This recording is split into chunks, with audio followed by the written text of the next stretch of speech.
The Memorandum of Understanding between President William Ruto's UDA party and ODM leader Raila Odinga's ODM party could pave the way for the return of the Prime Minister's position. At the heart of the deal is the full implementation of the National Dialogue NADCO report, which proposes the creation of the powerful office. As Emmanuel Tor reports, the 10-point agreement is set to shake up the cabinet, with more Odinga allies expected to join the executive ranks, while several principal secretaries face the axe to make room for ODM loyalists.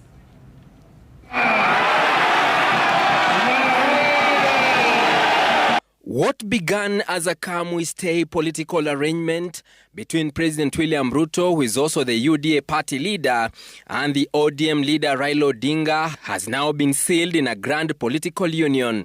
In a public ceremony, the two leaders exchanged political vows before a congregation of political leaders from the two major parties in Kenya. A moment that could reshape the nation's political landscape. Among the key highlights of the 10-point, 8-page document is the full implementation of the National Dialogue Committee NADCO report. Notably, it proposes the creation of a Prime Minister's office tasked with supporting the President and Deputy President in executing their duties. A move that could redefine Kenya's governance structure. Raila Amolo Odinga, Prime Minister of Kenya and party leader of my former party.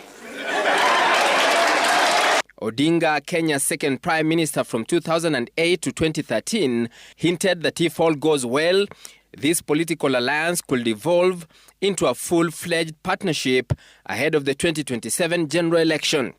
That the memorandum we have signed today does not define the formation of a political coalition between ODM and UDA.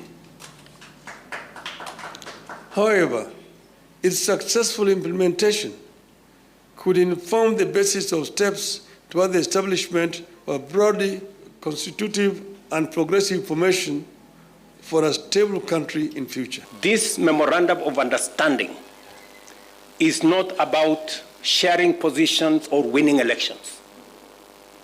It is about the people and the interests of Kenya. The Cabinet Secretary, the National Treasury. Just like the first broad-based political shake-up that saw 5 ODM experts join the Kenya Kwanza cabinet, reports now suggest an even bigger wave is coming.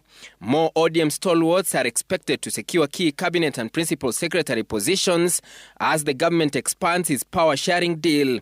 Sources indicate this realignment could also mark the ousting of former DP Rigathi Gachagwa's allies currently serving as PSs.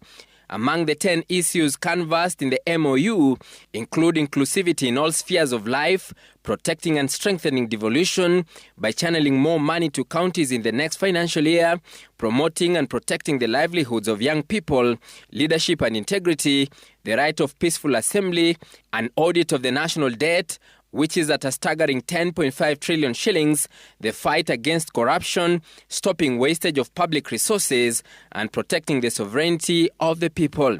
We have taken the liberty to read out this memorandum of understanding so that we are all clear on what it is and what it is not.